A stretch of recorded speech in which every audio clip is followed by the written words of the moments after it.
Сәлем достар, осы видеода сіздерге дәстүрлі бизнес пен желілік бизнестің екеуісінің айырмашылығын айтып беремін.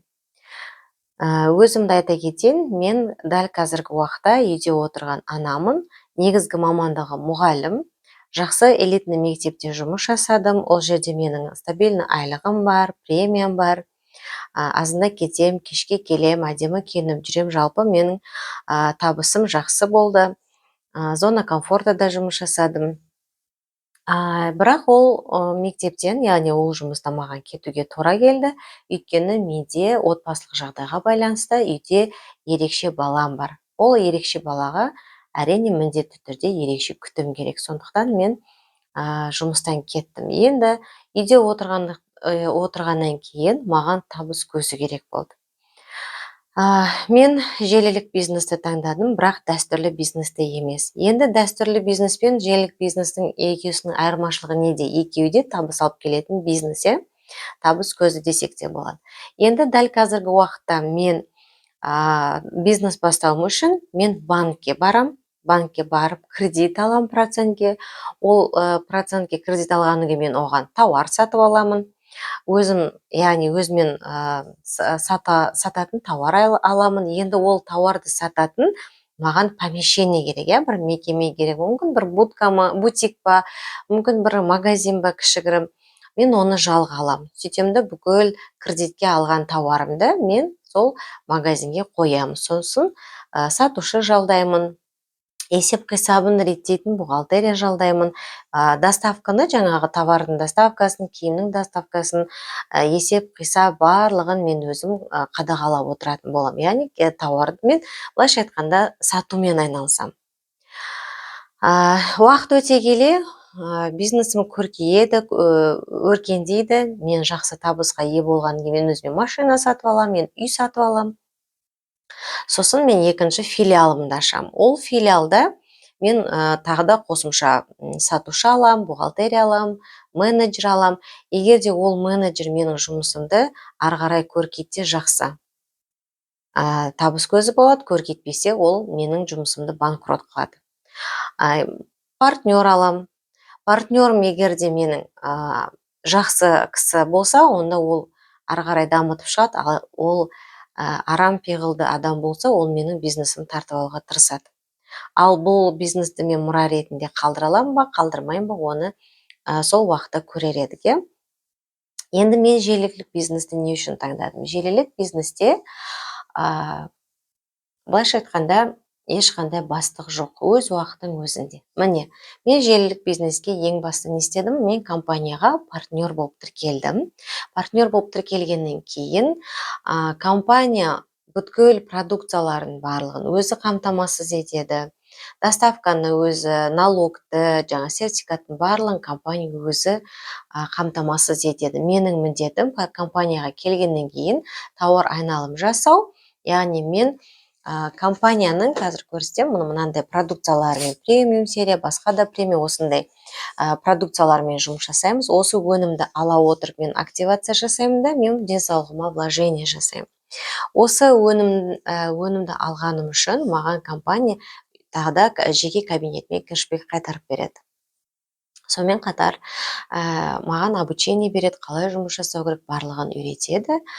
Өзінің маркетинг планына, жоспарына сәйкес маған айлық төлейді. Енді бұл жұмыста мен жалғыз өзім жұмыс жасамаймын. Мен не істеймін?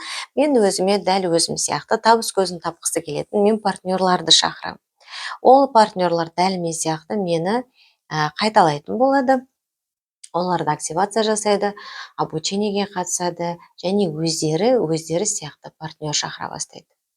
Ол партнерді мен шақырып, оған тауар айналым жасатып үйреткенім үшін маған компания, команда жұмыс жасатқан үшін, яғни тауар айналым жасатқан үшін маған процент төлейді. Сетевойдың бір жақсы жері, уақытты мен өзім реттеймін. Қыдырып жүріп та, демалып жүріп та, сауда жасап жүріп та, қонақта жүріп та, қайда жүрсем де бұл бизнес менде. Яғни менің қолымда смартфон бар. Ол интернетке жалғанған болу керек. Яғни мен үйде отырып, балаларымның қасында отырып, телефон арқылы онлайн түрде осы табысты тауып отырмын. Бұл жерде маркетинг жоспарға сәйкес қандай да бір тауар айналымға жеткен кезде компанияның саяхаты бар, проекті бар және үй программасына қатыса алатын мүмкіндіктер бар. Сонымен қатар премиялар да бар. Былайша айтқанда ешқандай бастық жоқ. Графикті өзім жасаймын, гибкий график. Сондықтан да мен үйде отырған ана болғандықтан маған осында табыс көзі өте ыңғайлы. Сонымен қатар бұл бизнесті мен алдағы уақытта болашақта балаларыма мұра ретінде қалдыра аламын. Уақыт өте келе бұл жерде табыс көзі көбейеді, үлкейеді. Егер де мен мектепте 10 ай бойы жұмыс жасап, 10 ай бойы 300 мың теңге айлық алатын болсам, ал бұл жерде 10 ай бойы жұмыс жасасам, мен 300 мыңнан да ай сайын 500 мыңға дейін, миллионға дейін, 2 миллионға дейін мен табыс таба аламын. Былайша айтқанда, біздің табыс көзі өспелі. Сонымен қатар сетевой бизнестің бір жақсы плюстарының бірі, бұл жерде сіздің бизнесте жас ерекшелігіңізді қарамайды, ұлтыңызға қарамайды, пенсиядасыз ба қарамайды, жоғары оқу біліміңіз бар ма, дипломыңыз бар ма, жоқ па, стажыңыз бар ма, жоқ па, ондайдың ешқайсысына қарамайды. Ең бастысы сіздің мен жұмыс жасағым келеді деген ниетіңіз болса, сонымен қатар өзіңіз сияқты партнерлармен жұмыс жасағыңыз келсе, болды. Бұл жерде былайша айтқанда сетевой бизнес для всех, но не все для сетевого деп. Яғни бұл жерде сетевойды өзі жақсы көретін, алып кете алатын адамдар да жасайды. Мысалы, кейбір адамдар тек қана медицина жақсы көреді.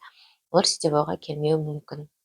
Дәл сол секілді ол жерде тек қана өзінің қалауымен келген адамдар ғана күшті жұмыс жасап кете алады деп айта аламын. Енді мен өзіме партнер шақырамын, партнер іздеймін, өзіме 5 партнер аламын.